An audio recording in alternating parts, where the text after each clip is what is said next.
This popcorn-style review contains scenes from another video. Dororo 2019 managed to be surprising to me in that it is worse than the 1969 version of the same anime in almost every single way, and they've had 50 years to fix all of the problems with the original, and yet they somehow looked at the original story, and maybe this has to do with the manga, but I don't think so, because from what I understand, the 2019 version is actually less faithful to the manga, but they managed to look at the manga and somehow see everything it did wrong and was like, let's do it all but worse. First and foremost is that in the original, Dororo was revealed to be a girl in the final episode. This reveal comes way earlier in this version of the show. There's nothing too wrong with that, except for as a character that is supposed to be passing as male, they have made the bizarre decision to make Dororo the most feminine character in the entire show. The basic outline of the 2019 version follows it has a lot of the same beats as the original. Like, they encounter the same monsters and they do the same plot lines.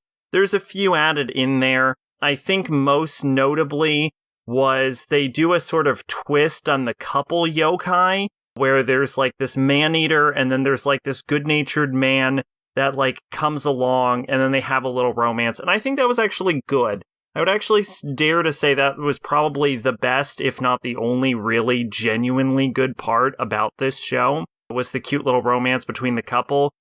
But one of the bigger issues that this show has, I feel like, is that if you completely ignore the original and you just take it for what it is, the show doesn't really establish its characters very well, and there's not much in the way of arcs for most of the characters to begin with. So the characters end up coming off incredibly flat.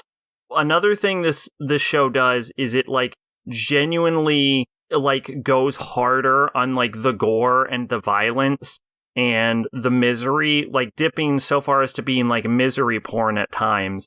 And it seems like this version of the show seems more interested in displaying how miserable and bad off its characters are than it is making us care about these characters that are miserable. So when you see like a character get like impaled into a fucking cross, crucified, it's like, yeah, that's the thing I'm seeing.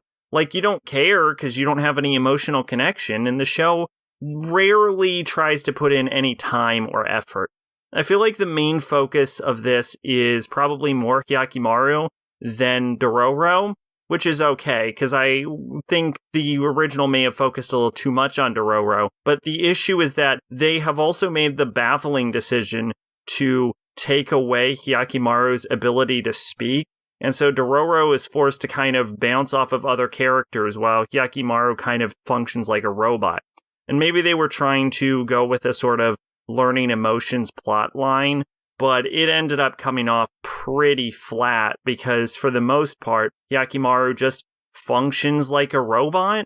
They kind of delve into this Hyakimaru is becoming a demon kind of subplot, but it falls really flat because they're like, oh, Hyakimaru has killed people, but yeah, like, so has 90% of the rest of the cast, and they've killed more people, and most of the people that Hyakimaru kills are either related to or helping the demons, and he mostly just kills demons. And sure, I mean, like, there could be an argument for like a one-sided ambition being why he's seen as demonic, but that's not the argument the show makes. It's because he kills people, but they're not willing to like dive into what makes Hyakimaru demonic as opposed to what makes the other characters. It's something they put in there as a source of tension to kind of give you this like dualistic human versus demon path, but it ends up falling completely flat because it's just simply not willing to engage with its own premise and explore how Hyakimaru perhaps contrasts against other characters that might be in similar positions. It just puts it out there for you and is like, check this fucking thing out. What I will say is that they ended up, instead of killing off the brother early, they ended up making him his own character. And I wouldn't say he's my favorite character in the show, but I would say he's probably the best in that he does have a starting point where he's sort of naive, and then he ends up getting a more grim, like, outlook on the world, and he becomes determined to kill Hyakimaru before softening up and becoming a better person at the end. Like, he's the only character I can say that has an actual genuine arc with what feels like earned story beats. I mean, he's not interesting, but he's at least well written, and I can appreciate that.